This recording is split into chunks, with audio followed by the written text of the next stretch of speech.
Hello and welcome to Shan's Corner. I am Shan. How are you, my darlings? I hope you all are doing well.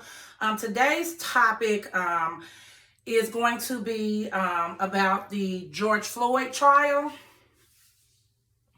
And as many of you know, on May 25th of 2020, Mr. George Floyd was arrested for supposedly trying to use a counterfeit $20 bill to purchase cigarettes. From that arrest, there were 4 officers who were involved who pinned him down and were on top of him, and 1 officer who was clearly visible in video coverage of placing his knee on Mr. Floyd's neck, despite the numerous attempts from Mr. Floyd to get help and tell the officers that he could not breathe. Those were ignored, and so when EMT workers came on the scene, the officers actually were still on top of Mr. Floyd. This case has sparked numerous of protests. It has ignited a fire in the Black Lives Matter movement. It has kind of put a division. Well, some of us may say that division was already there, but a racial division against whites versus blacks. And it also has many layers to it. One layer that we've talked a lot about is the white privilege layer to this. Now, let me say this. Some of this is my opinion. Some of this is what has been in the news media. For me, I have not watched the case every day because it was making me upset, so I have not watched it every day. But what I found interesting was this is the first case, in my opinion, where so many police officers have testified against another fellow police officer. From the police chief to the witnesses that the jury has heard testimony from already. And all of those witnesses have said that what those officers did was against policy and excessive. And so I am hoping that there will be some justice done. This case has created a lot of controversy. A lot of people are saying, well, George Floyd wasn't a saint and all this, and we do know that he has some sort of struggle with drugs, but that's all irrelevant. It doesn't matter what he did in his past. It doesn't matter how much drugs he had in his system. He was a human being, and his life mattered, and his life should not have been taken the way that it was. And so this case has also created a forum for a lot of uncomfortable conversations to happen, whether it be in the workplace, school, in the media. It has really created a forum for these uncomfortable conversations that we really need to have. And I hear a lot of people saying that all lives matter and not just Black lives. We are very well aware that all lives matter, but until this country places a value on Black lives and understand that Black lives matter, we can never get to all lives matter. And I think that's something that gets missed. We're not saying that one race is superior than the other. We just want to be treated the same as a white person or any other race for that matter. So let me make that very clear. I do believe all lives matter, but I think the significance of Black Lives Matter is to point out that in the past, our lives have not mattered. We've not had value placed on our lives. And so that's why there's been such an outrage. Now, I'm not for violence and things like that. And we do know with the protests after this case happened, there was a lot of violent protests and things of that nature. And no, I don't condone violence on any level. But I think sometimes, and some of that was not even people a part of the Black Lives Matter. They were masking pretending that they were a part of the movement, but they were not. They just wanted to cause trouble. But I do think at some point people have gotten tired, and it is really sad in 2021 that we are still having cases like this. You know, and I think it was such an outrage because we had just, we've had, situations like Trayvon Martin, Breonna Taylor, and, it's when is enough going to be enough? And so I found it quite interesting, as I stated, that the officers or, the witnesses that have come from the police division have stated that indeed they do believe that the officers went against policy. And those 4 officers were fired the next day after the tragedy happened. And it's going to be interesting to see at the end of this trial what the jury comes up with, because in the past, I'm just going to say it, we've been let down. We've, but this, there are some different things that are happening in this case that has not happened previously. A lot of times we see officers taking up for other officers. There's a code of brotherhood.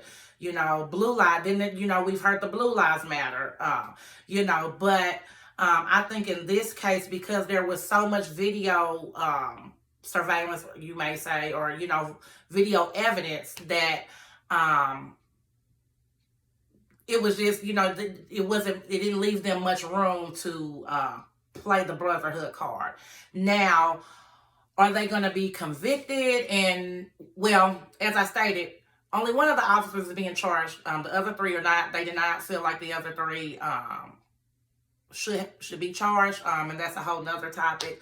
And sometimes the judicial system, what we think is clear cut in black and white, is not always with the judicial system, and sometimes the wheels of justice take a long time to turn, as we do know. So it is going to be pretty interesting to see what the conclusion of this trial will be. I just hate, one of the things that irritated me the most when I watched one of the media coverages was them talking about how he struggled, he wasn't a hero. It doesn't matter. It does not matter. It does not matter. He may have struggled with this and struggled with that, but that man was a human being, and his life does matter. Your life matters. My life. There's no regard for Black lives, and I think that's what this whole Black Lives Matter movement is about. Another interesting point that I had was I saw they interviewed, or excuse me, when the EMTs that came on the scene testified as witness testimony, what I found interesting was one of the EMTs said that when they got there, the officers were still on top of Mr. Floyd. And they had to actually tell the officers to get off of him so they could try to, work on him and resuscitate him. And that just, to me, shows how much force was used. And I just don't understand, how you could do a human being the way that these officers did. And the EMTs, in fact, wanted to move him so that, to get him in an area, because people had video cameras their cameras out, their phones out, taking pictures, it was just, from the way that they described there, it was almost like a show, and they were trying to work on a human being. They were trying to save a human being, and all this was going on. And so I found that really concerning as well.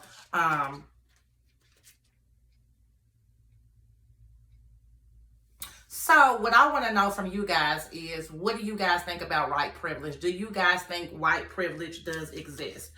Me personally, I do think that white privilege does exist.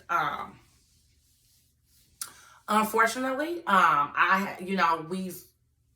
many of us has been in situations to know that white privilege does exist, but I do think that in this country, in 2021, white privilege does still exist.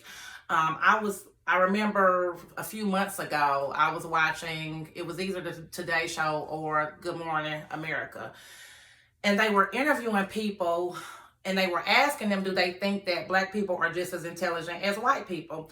And some of the answers that were given were quite disturbing, even to the news media.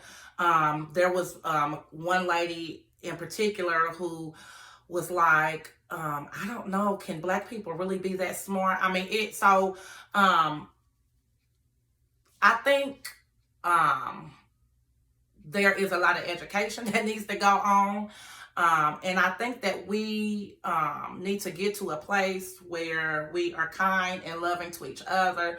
But before we can get to that place, situations like these have to just stop.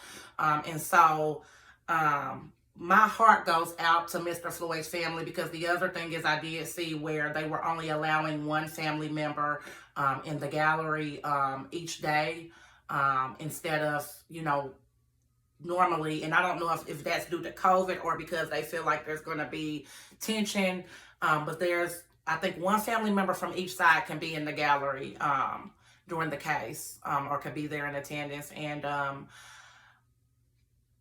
again, I don't know the reasoning behind that, but my heart goes out to Mr. Floyd's family, because it's one thing, they went through the tragedy back in May, but now they have to really relive it through the trial, and they have to listen to these character assassinations from the defense and things. And so I just really feel for his family, and just know that we are praying for you all, and we are all hoping that justice is served, and we hopefully justice will be served for you all, and you can get some closure and not have to keep reliving this dark time.